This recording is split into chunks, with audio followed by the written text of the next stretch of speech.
So we have one last session in this stream for you, and this is going to be in a Q&A format. So all those questions that you've been holding in this entire session, you can ask those to a person that's already a researcher. So please welcome our next speaker, Andre, who's a Regeneron ISEF 2021 finalist, which is the science fair competition. And he's passionate about spreading his scientific message to youth and engaging them to take up actions through their passions in STEM. So glad to have you with us today. So hello, Andre.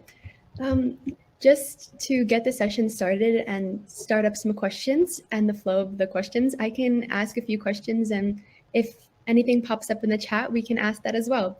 So just to start off, what advice would you give someone who has an idea of what they would like to further explore, whether it's a scientific experiment or design project? And do you have any tips on whether to start facing a problem? Okay, so at first, thank you very much for this opportunity. So glad to share my advices that I have faced during these 3 years in research, and especially empowering youth to take the change by their passions in STEM. And I think that every time that you are going to face a problem, the problem is already settled in your environment. And sometimes we have brilliant minds with brilliant ideas, but we don't have enough tools to put into practice. And I face this a lot, especially as a Brazilian scientist, because unfortunately we have, for example, cut off budget that is designated for science last year. So developing research is something really tough in my country, for example. So I needed to be focused and also to be together with my peers and with my environment to take up the action that I want to take by my scientific experiments. So the first advice that I could tell the people that wanted to join science, especially in STEM, is don't think that your idea is something out of mind, because we can take something from it and you can apply it in your daily life as a scientist. And the second one is sometimes we're going to face like many troubles, especially if you are a beginner in science, because you have to read papers, you have to make deep researchers in some topic, and this can be sometimes like that you're not going to deal with everything, especially if you are still in high school, because you have to deal with tests, sometimes to keep your GPA and this kind of stuff. But you can do this, and the results that you're going to see after the presentation, after the paper, are going to be awesome, and that's going to keep you push forward to next scientific mysteries you're going to fall in love with. That's a great response. How do you manage your time in research? Yes, that's an interesting question. I have already mentioned that if you are going to become a scientist, you need to cope with time as well. And I used it to study in a high school. I'm a gap year student right now in Brazil. And when I was in high school, I used to study in an institution that beyond the ordinary high school curriculum, I also had the pharmacy technician one that is kind of pre-pharmacy college. I can say it like this. And I have class like from 7 a.m. to 4 p.m., 5 p.m. So how did I manage my time to follow my passion? And I think that the first thing that I did when, especially when I started my research projects, was to put everything that I had in my agenda and try to manage my time so I can like watch classes, I can do my homework, I can research at night. So being really organized is one of the biggest tips that I can give to you to manage your time, and especially follow your passion, because if you are going to take up a research project in the field that you are passionate about, I can make sure that the amount of time that I'm going to spend is not going to be tough at all. We're going to feel pleasant for taking it, for studying. Sometimes your favorite subject in school is the field that I'm going to take up as a researcher. So I think that the passion and this thing that you put in your agenda and give time to relax as well. Sometimes the weekend, Saturday to relax is a good idea. You are going to take the best of this opportunity. That's a great answer. How was your experience in Regeneron ISEF? Oh, actually, this is interesting question, because since I started high school, I had this dream inside me to be part of Regeneron ISEF, especially to become a finalist. And during all my 3 years as a researcher, I didn't get the opportunity to go there. I applied my project, I presented in the national fairs that gave me the accreditation to go to ISEF.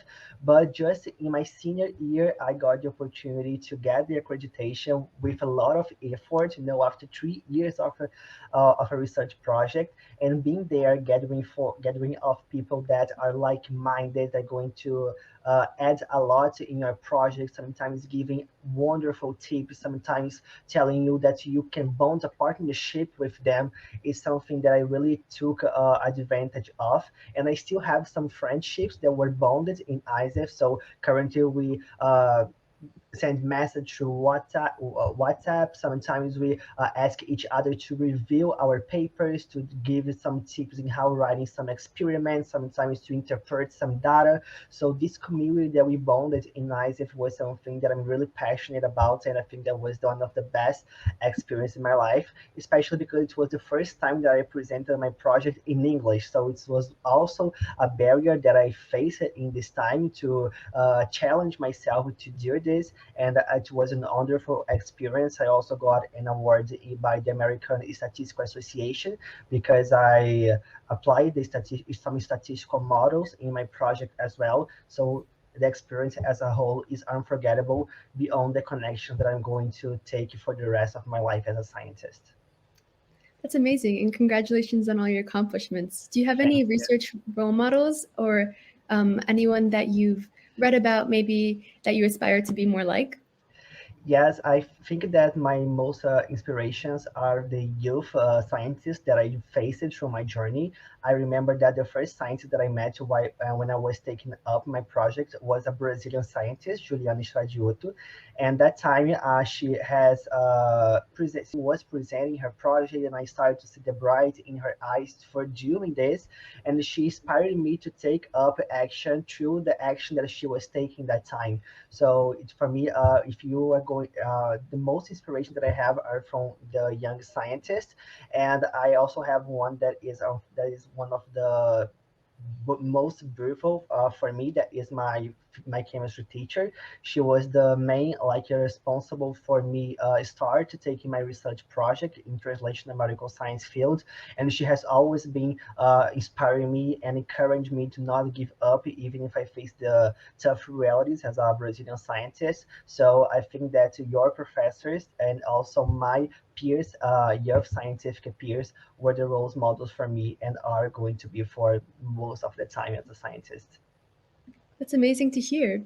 How do you think you can encourage more youth to take part in STEM despite some stereotypes that are present in the field? That's an interesting question, and I have already started to thinking about it. Currently, I decided to take up some independent project on my own and to advise students by perpetuating all the scientific methodology that I have acquired in these 3-4 years as a researcher. And in my groups, I always try to present in a funny way about how you can look at the problem. Sometimes you can thinking about it. How are the questions that are going to pop up through your the project developments, the hypothesis, sometimes the objective, So I try to do as in a smooth way so that they cannot feel pushed to the edge sometimes, especially as beginners. Sometimes they are in ninth grades. I have students from 10th grade as well. So I think that this connection that I have with them to demystify the science is something tough, is something difficult that you cannot do, is something really special for me. And I think that all the difference that we have among the groups is something that really fortify connections, fortify the purpose, So this is also something that I take advantage of my experience as now advising the next generation of youth leaders. That's great to hear. How has your research that you've conducted specifically been important in addressing different scientific or global social pressing issues? Yes, so as I mentioned before, I have been dedicating myself in developing research projects in translational medical science field, and especially to find out alternative therapies for hospital-acquired infections and non-communicable chronic diseases such as hypertension and diabetes. So to give an example about the scenario, just in 2019, 45,000 Brazilians died because of a pathogens that are getting resistant to antibiotics. Especially my professor, she didn't die, fortunately, but she has developed an autoimmune disease in her stomach microvilli. So she needed alternative therapies for avoid further problems. So picking this data that I mentioned to you, especially the ones that we have related to non-communicable chronic diseases that kills 59% of the worldwide population annually, I decided to take up action through STEM, especially in my passion in natural product synthesis. That's something that I'm going to keep perpetuating in college as well. So these data and these inspirations really encourage me to change the global scenario regarding diseases that I have mentioned to you. Wow, that's really impactful. I think we have time for one or two more questions, but Okay. going along with the theme of finding research opportunities, what do you think was your most impactful opportunity that you took part in? Apart from the ISEF opportunity that I mentioned to you, I think that one of the most impactful for me was to start to spread this knowledge that I have acquired. So I have been representing a Brazilian Scientific Association to spread the knowledge by organizing some courses, sometimes presenting my project, also to give some lectures about how you can take the best advantage in presenting in a science fair, and also establishing partnerships with science fairs as well. So this experience to now be part of science fairs organization by spreading my knowledge, organizing lectures, I think that's one of the biggest advantages that I took part of, apart from the ISEF one that is one of my biggest dreams that came true in my senior year.